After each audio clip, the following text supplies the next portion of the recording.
Bonjour et bienvenue à ce bulletin de nouvelles locales en ce 5 novembre 2022. C'était jour de première pour Eva Lalancette, une jeune fille native de Dolbeau-Mistassini qui lançait son tout premier roman. Nous sommes allés la rencontrer à la librairie centrale lors de son lancement jeudi dernier.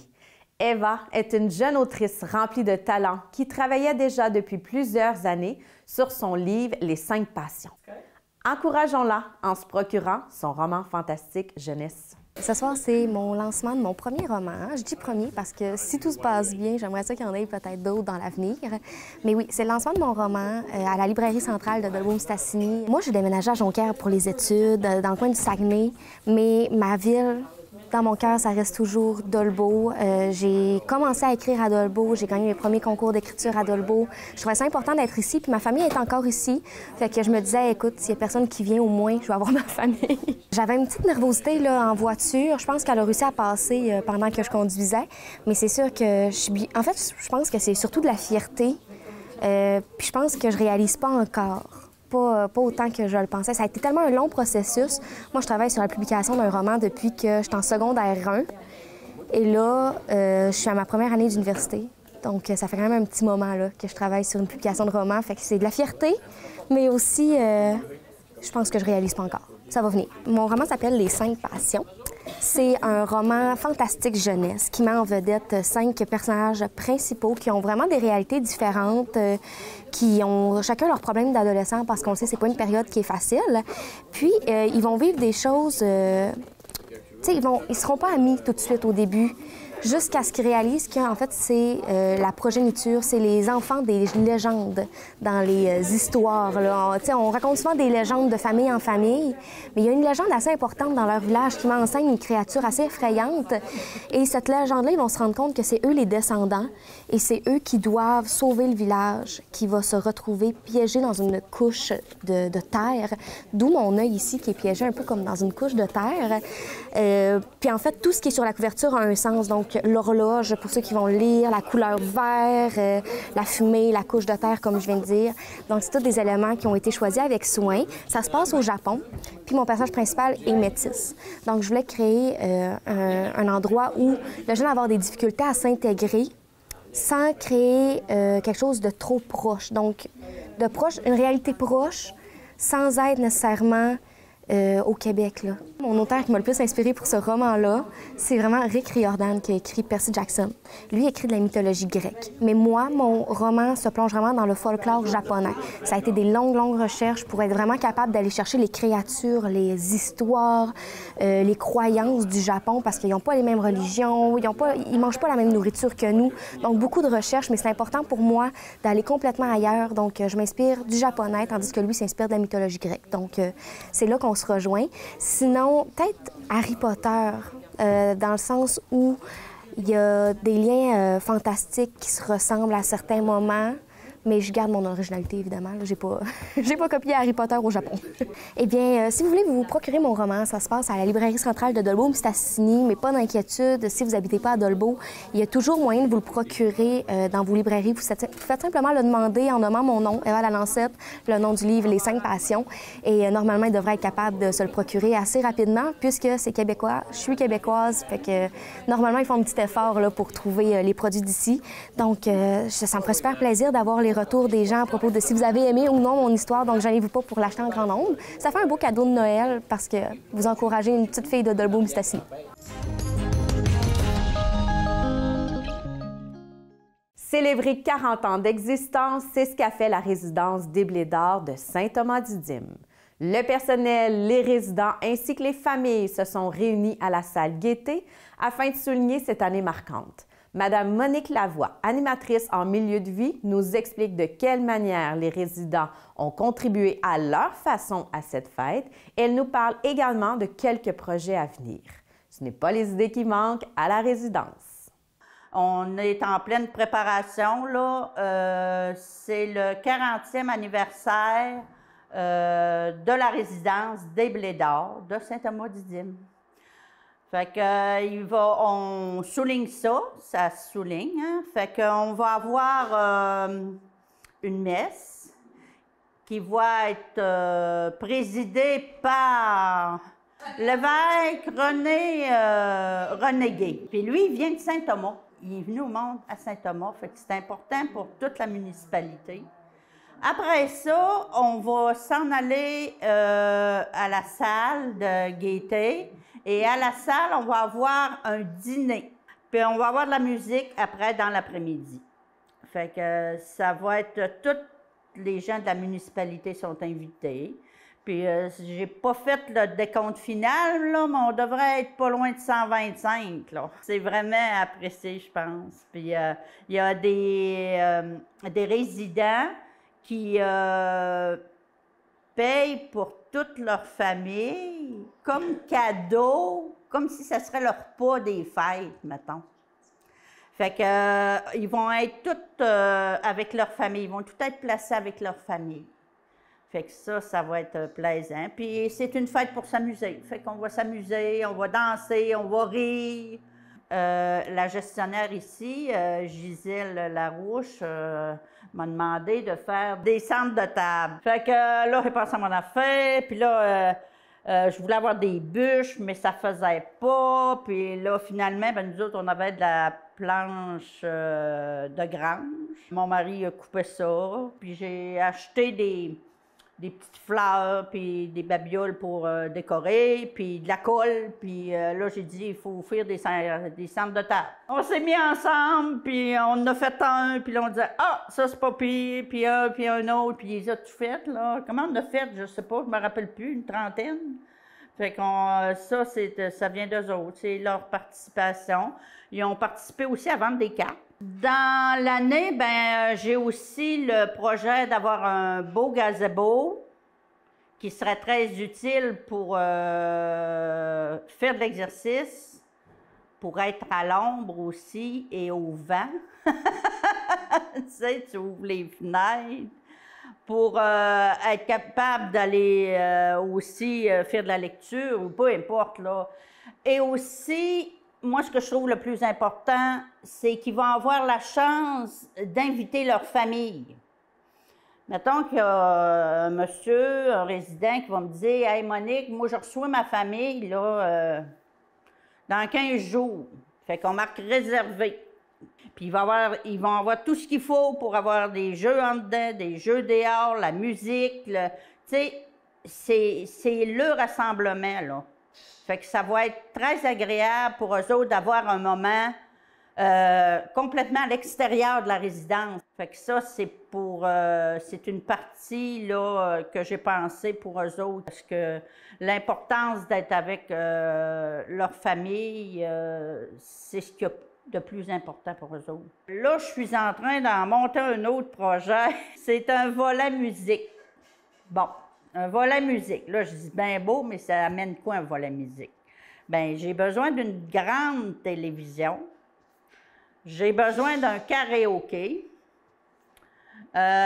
J'ai besoin aussi des maracas, OK? Des cymbales. J'ai besoin d'un panier à linge. Tu sais, il faut que ça y rond, là. Puis là, tu sais, les gros ballons d'exercice, tu mets ça là-dessus, tu as 2 baguettes pour jouer de la batterie, tu te lances la musique et on est parti. Mais il y a bien des mouvements à faire autres que ça, là. Les gens sont assis, donc il n'y a pas de possibilité qu'ils peuvent tomber. Puis le but de ça, ça va être de suivre le rythme. Puis le côté cognitif, on n'en parle pas beaucoup, hein? Mais le côté cognitif, on en a besoin pour eux autres. Je leur demande, qu'est-ce que vous voulez faire? Qu'est-ce que vous aimeriez avoir? Cet été, on est allé au zoo, on est allé à musée du fromage. On a fait du beurre, là, la semaine passée, puis c'est ça, on bouge tout le temps. Les gens qui veulent participer ne s'ennuient pas, certains.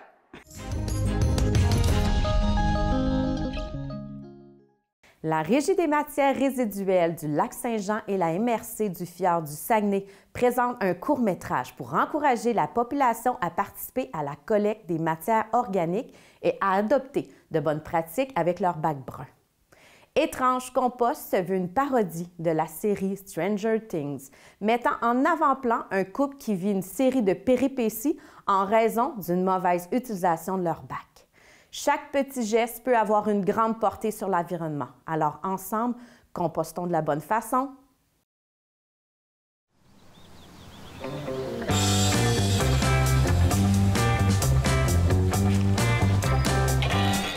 Ah, t'es là! Hey, c'est le jour de Colette.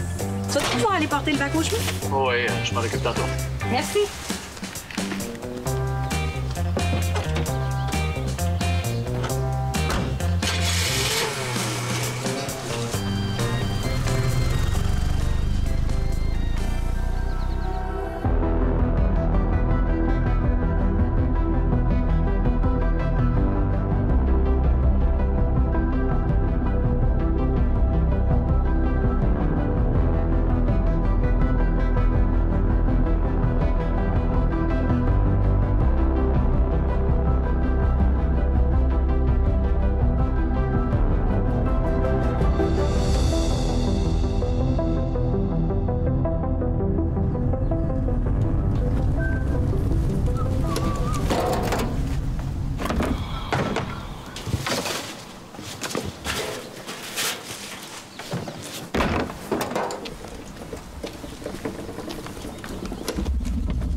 Ben voyons. Michel?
Nancy!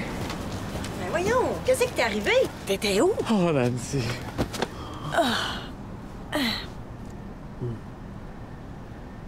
Hey, les temps ont changé. Utilise-le dans ton bac. Prends-en soin, surtout si tu veux pas que ça devienne surnaturel.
Ce n'est pas quelque chose de facile lorsqu'il est temps de prendre la décision de fermer temporairement la maison Colombe-Veilleux.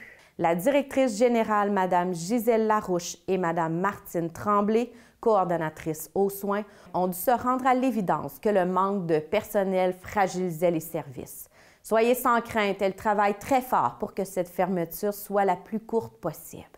Vous êtes infirmier ou infirmière auxiliaire, venez les rencontrer, un travail vous attend. On a dû prendre la décision parce Martine et moi, on travaille beaucoup en collaboration et on sait qu'on a étiré l'élastique le plus possible avec nos employés qui étaient d'accord avec ça, là, parce que les employés ne voulaient pas cette fermeture-là non plus.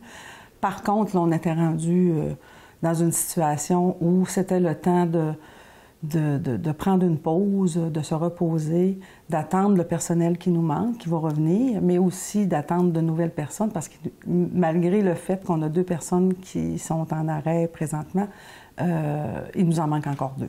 On est axé plus sur les infirmières auxiliaires, mais quoi qu'on a une infirmière qui est avec nous, mais qui va revenir bientôt. Et on ne ferme pas la porte aux infirmières qui veulent venir travailler ici, au contraire. Mais on est sur des chiffres de 8 heures, sur des quarts de chiffre de 8 heures, alors ça prend 3 infirmières pour faire un 24 heures. Ça fait que sur 7, pour être bien, là, je vous dirais dans une horaire où ça roule bien, parce qu'on sait si bien qu'il y a toujours des imprévus, de la maladie ou peu importe. Alors, c'est 7 à 8 infirmières qui bien fonctionné, là. En plus des infirmières auxiliaires, on a des préposés aux bénéficiaires, ça nous prend des gens dans la cuisine aussi, mais ça va, on a notre personnel. Ouais. Le besoin est vraiment au niveau des infirmières auxiliaires. Puis on se trouve privilégiés parce qu'on a été presque 11 mois, hein, ouais. Pas loin, ouvert. Il y a eu, avec le Cri du cœur qui a été lancé l'année dernière, il y a des gens qui sont venus nous trouver, puis on a des retraités. Ils sont venus porter leur nom, les retraités. On l'apprécie énormément. Là où on était rendu dans une situation où ces retraités-là, qui venaient nous donner un coup de main, sont rendus nos employés principaux. Fait que nous, ce qu'on voudrait, c'est justement refaire notre équipe à 8, que nos retraités puissent venir donner un coup de main comme c'était prévu au départ et non d'être obligés de faire du 40 heures semaine. Nous, on dit souvent, Martine et moi, de venir travailler à la maison Colombe-Veilleux, c'est prendre le temps de prendre le temps. Il y a 3 personnes. Oui, ça demande. Là. Je ne suis pas en train de dire que ces employés-là ne travaillent pas. Là. On parle de soins palliatifs. Mais l'employé peut se consacrer complètement à ces 3 personnes-là. Il n'a pas 20 personnes, 25 personnes à s'occuper, il en a 3.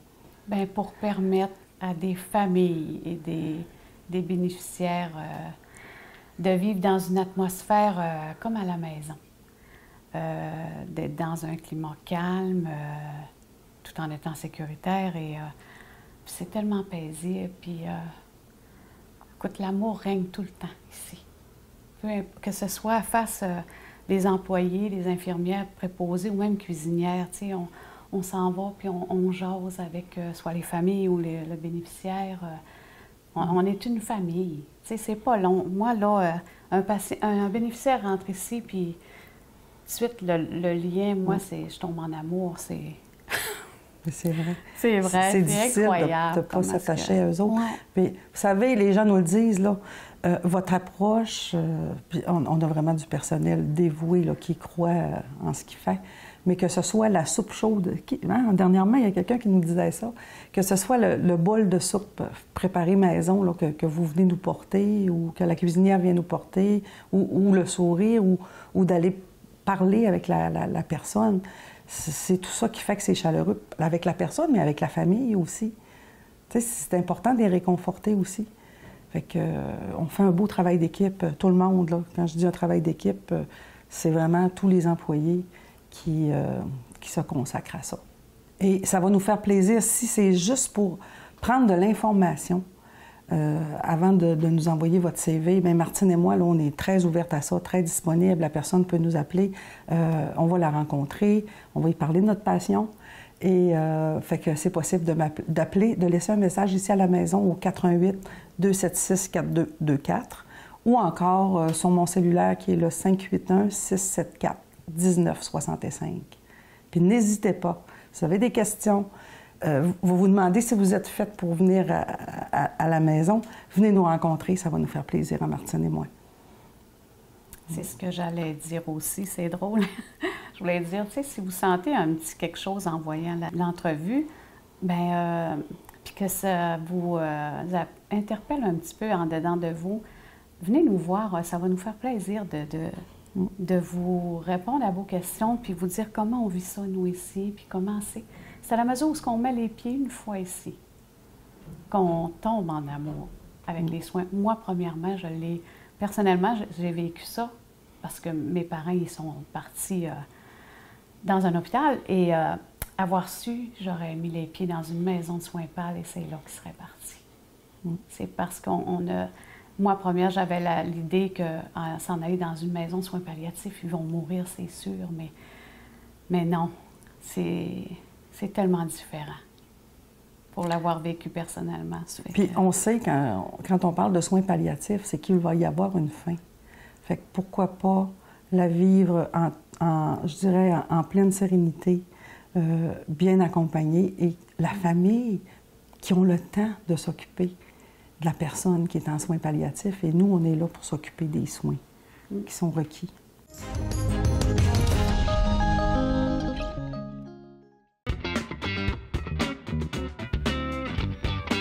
La Ville de Dolbeau-Mistassini ainsi que la MRC de Maria-Chapdelaine ont le plaisir de vous inviter dans sa somptueuse salle de spectacle pour vous présenter Impro en 4 coins.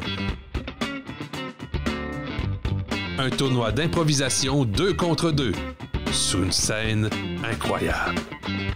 Bon match!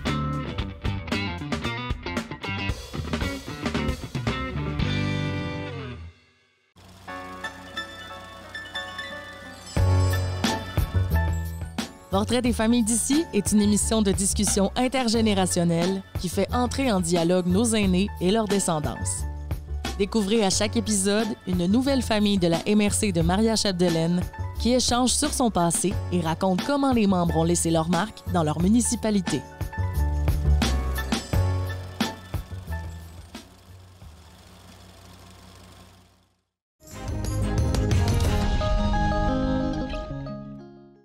Lors de la dernière séance publique de la ville de Dolbeau-Mistassini, un montant de 30 840 $ a été accordé à la Chambre de commerce et d'industrie de Dolbeau-Mistassini dans le cadre de la relocalisation des activités du Bureau des immatriculations Maria-Chapdelaine. Écoutons le maire André Guy ainsi que le conseiller municipal Stéphane Houd. Le point 4, rapport de service développement économique, toujours autoriser le versement d'une aide financière à même la contribution à la vitalité du milieu à la Chambre de commerce et d'industrie du secteur Dolbeau-Mistassini dans le cadre de la relocalisation des activités du Bureau d'immatriculation Maria-Chapdelaine. Monsieur Houd. Oui, Monsieur le maire, considérant l'importance de maintenir des services gouvernementaux sur notre territoire, tels ceux offerts par Immatriculation Maria-Chapdelaine, considérant que ce projet de relocalisation permettra également de la bonification des services offerts par Immatriculation Maria Chapdelaine, considérant les retombées positives d'un tel projet pour le milieu, que le conseil municipal accepte de présenter ce projet de relocalisation à la Chambre de commerce et d'industrie de Dolbeau-Mistassini, au comité d'investissement territoire de la MRC, et que dans le cas où la demande est jugée favorable, que le montant de 30 840 $ soit pris à même la contribution à la vitalité du milieu de la ville de Dolbeau-Mistassini. C'est proposé.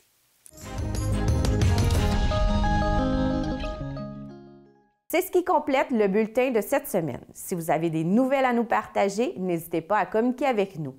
Pour plus d'informations locales, abonnez-vous et suivez-nous via notre page Facebook.